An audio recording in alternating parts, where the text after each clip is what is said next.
जय श्री राधे राधे दोस्तों, आप सभी का आपके अपने YouTube चैनल अध्यात्म भक्ति में बहुत बहुत स्वागत है। आइए आज आप सब सुनेंगे सोमवार व्रत की कथा और फिर अंत में सुनेंगे व्रत की आरती।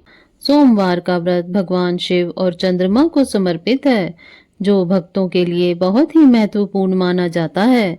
सोमवार के दिन व्रत रखने से भक्तों की मनोकामनाएं पूर्ण होती हैं, मानसिक शांति मिलती है और जीवन में सुख और समृद्धि का आशीर्वाद प्राप्त होता है। इस दिन व्रत रखने से भगवान शिव जी प्रसन्न होते हैं और अपने भक्तों को आशीर्वाद प्रदान करते हैं। सोमवार के दिन व्रत रखने से मन शांत होता है, चिंताएं दूर होती हैं और व्यक्ति को मानसिक शांति प्राप्त होती है। इस दिन व्रत रखने से शरीर रोगों से मुक्त रहता है और व्यक्ति स्वस्थ रहता है।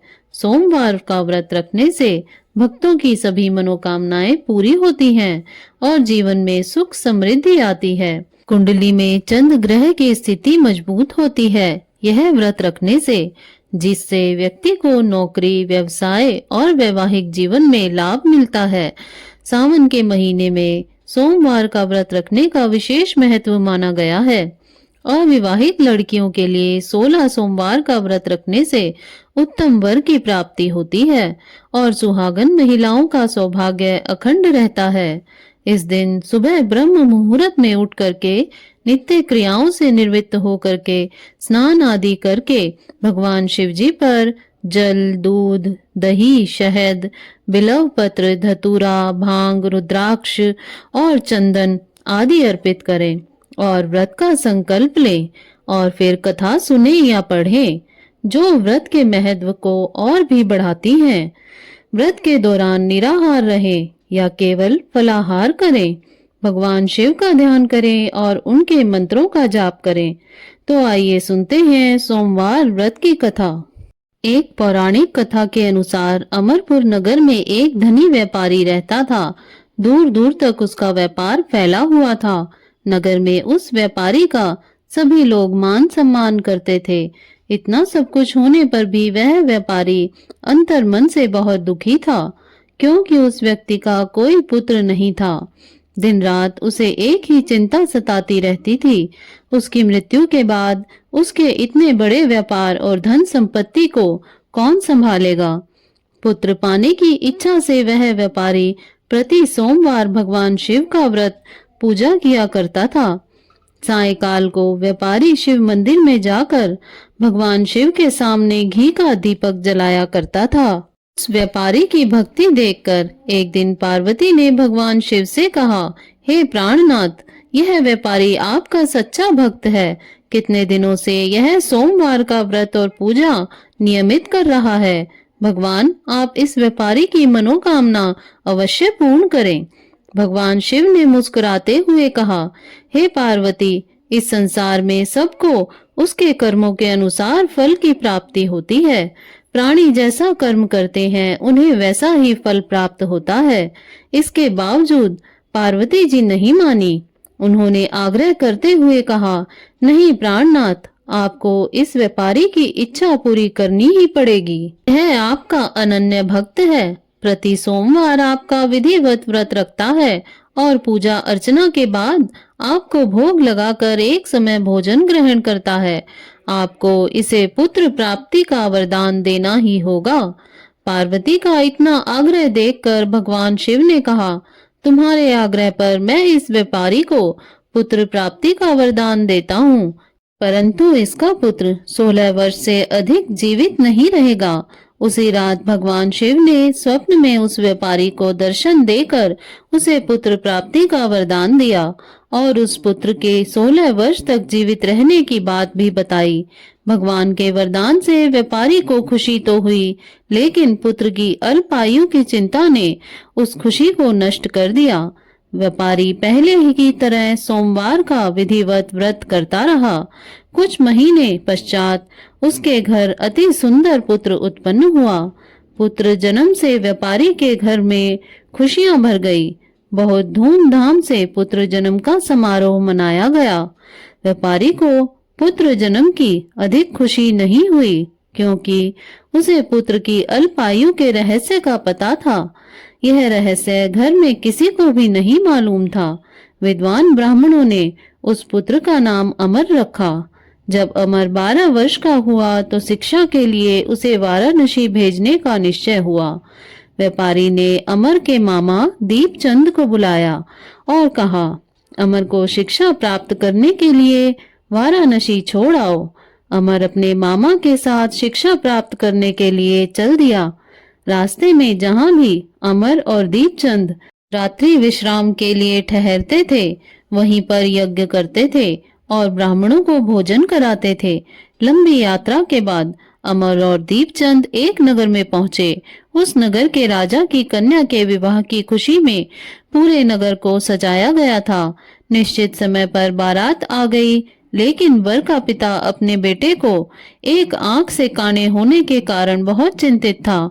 इसे इस बात का भय सता रहा था कि राजा को इस बात का पता चलने पर कहीं वह विवाह से इनकार ना कर दे, इससे उसकी बदनामी होगी। वर के पिता ने अमर को देखा तो उसके मस्तिष्क में एक विचार आया। उसने सोचा, क्यों न इस लड़के को दूल्हा बनाकर राजकुमारी से विवाह करा दूं। विवाह के बाद इसको धन देकर विदा कर दूंगा और राजकुमारी को अपने नगर में ले जाऊंगा। वर के पिता ने इसी संबंध में अमर और दीपचंद से बात की। दीपचंद ने धन मिलने के लालच में वर के पिता की बात को स्वीकार कर लिया। अमर को दूल्हे के वस्त्र पहनाकर राजकुमारी चंद्रिका से विवाह करा दिया गया। राजा ने बहुत सा धन देकर राजकुमारी को विदा कर दिया। अमर जब लौट रहा था तो सच नहीं छिपा सका और उसने राजकुमारी को ओढ़नी पर लिख दिया, राजकुमारी चंद्रिका, तुम्हारा विवाह तो मेरे साथ हुआ था। मैं तो वाराणसी में शिक्षा प्राप्त करने जा रहा हूँ। अब तुम्हें जिस नवयुवक की पत्नी बनना पड़ेगा वह काना है। जब राजकुमारी ने अपनी ओढ़नी पर लिखा हुआ पढ़ा तो उसने काने लड़के के साथ जाने से इनकार कर दिया। राजा ने सब बातें जानकर राजकुमारी को महल में ही रख लिया। उधर अमर अपने मामा दीपचंद के साथ वाराणसी पहुंच गया। अमर ने गुरुकुल में पढ़ना शुरू कर दिया। जब अमर की आयु 16 वर्ष की पूरी हुई तो उसने एक यज्ञ किया। यज्ञ की समाप्ति पर ब्राह्मणों को भोजन कराया और खूब अन्न वस्त्र दान दिए। रात को अमर अपने शयन कक्ष में सो गया। शिवजी जी के वरदान के अनुसार शयना अवस्था में ही अमर के प्राण पखेरु उड़ गए। सूर्योदय पर मामा अमर को मृत देखकर रोने पीटने लगा। आसपास के लोग भी एकत्र होकर दुख प्रकट करने लगे। मामा के रोने विलाप करने के स्वर समीप से गुजरते हुए भगवान शिव और माता पार्वती ने भी सुने। पार्वती जी ने भगवान से कहा, हे प्राणनाथ, मुझसे इसके रोने के स्वर सहन नहीं हो रहे हैं। आप इस व्यक्ति के कष्ट अवश्य दूर करें। भगवान शिव ने माता पार्वती जी के साथ अदृश्य रूप में समीप जाकर अमर को देखा तो वे पार्वती जी से बोले, पार्वती, यह तो उसी व्यापारी का पुत्र है। मैंने इसे 16 वर्ष की आयु का वरदान दिया था। इसकी आयु तो पूरी हो गई है। पार्वती जी ने फिर से भगवान शिव से निवेदन किया, हे प्राणनाथ, आप इस लड़के को जीवित करें, नहीं तो इसके माता पिता पुत्र की मृत्यु के कारण रो रो कर अपने प्राण त्याग देंगे। इस लड़के का पिता तो आपका परम भक्त है। वर्षों से सोमवार का व्रत करते हुए आपको भोग लगा रहा है। पार्वती के आग्रह करने पर भगवान शिव ने उस लड़के को जीवित होने का वरदान दिया और कुछ ही पल में वह जीवित होकर उठ बैठा। शिक्षा समाप्त करके अमर मामा के साथ अपने नगर की ओर चल दिया। दोनों चलते हुए उसी नगर में पहुंचे जहां अमर का विवाह हुआ था। उस नगर में भी अमर ने यज्ञ का आयोजन किया। समीप से गुजरते हुए नगर के राजा ने यज्ञ का आयोजन देखा। राजा ने अमर को तुरंत पहचान लिया। यज्ञ समाप्त होने पर राजा अमर और उसके मामा को महल में ले गया और कुछ दिन उन्हें महल में रखकर बहुत सा धन वस्त्र देकर राजकुमारी के साथ विदा कर दिया। रास्ते में सुरक्षा के लिए राजा ने बहुत से सैनिकों को भी साथ में भेजा। दीपचंद ने नगर में पहुंचते ही एक दूत को घर भेजकर अपने आगमन की सूचना भेजी। अपने बेटे अमर के जीवित वापस लौटने की सूचना से व्यापारी बहुत प्रसन्न हुआ। व्यापारी ने अपनी पत्नी के साथ स्वयं को एक कमरे में बंद कर रखा था। भूखे प्यासे रहकर व्यापारी और उसकी पत्नी बेटे की प्रतीक्षा कर रहे थे। उन्होंने प्रतिज्ञा कर रखी थी कि यदि उन्हें अपने बेटे की मृत्यु का समाचार मिला तो दोनों अपने प्राण त्याग देंगे। व्यापारी अपनी पत्नी और मित्रों के साथ नगर के द्वार पर पहुंचा। अपने बेटे के विवाह का समाचार सुनकर पुत्र वधू राजकुमारी चंद्रिका को देखकर उसकी खुशी का ठिकाना न रहा। उसी रात भगवान शिव ने व्यापारी के स्वप्न में आकर कहा, हे श्रेष्ठी, मैंने तेरे सोमवार के व्रत करने और व्रत कथा सुनने से प्रसन्न होकर तेरे पुत्र को लंबी आयु प्रदान की है। व्यापारी बहुत प्रसन्न हुआ। सोमवार का व्रत करने से व्यापारी के घर में खुशियां लौट आई। शास्त्रों में लिखा है कि जो स्त्री पुरुष सोमवार का विधिवत व्रत रखते हैं, व्रत कथा सुनते हैं और शिव परिवार की पूजा करते हैं तो उनके आशीर्वाद से व्यक्ति की सभी इच्छाएं पूर्ण होती हैं। तो बोलिए प्रेम से भगवान भोलेनाथ की जय, माता पार्वती की जय, शिव परिवार की जय। तो आइए अब सुनते हैं सोमवार व्रत की आरती। ओम जय शिव ओमकारा, प्रभु हर शिव ओमकारा, ब्रह्मा विष्णु सदा शिव अर्धांगी धारा। ओम जय शिव ओमकारा, एकानन चतुरानन पंचानन राजे, बोले पंचानन राजे। हंसासन गरुड़ासन वृषवाहन साजे।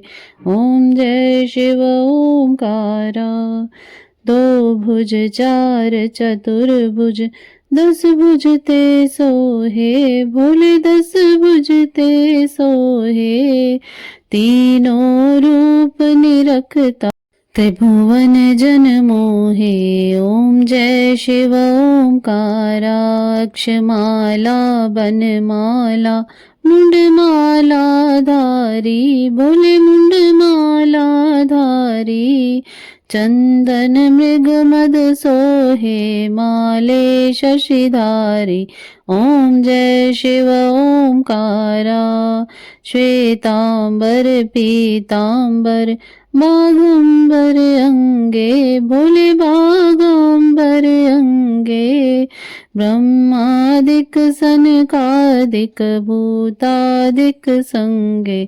ओम जय शिव ओमकारा, कर मध्य कमंडल चक्र त्रिशूलधारी, बोले चक्र त्रिशूलधारी।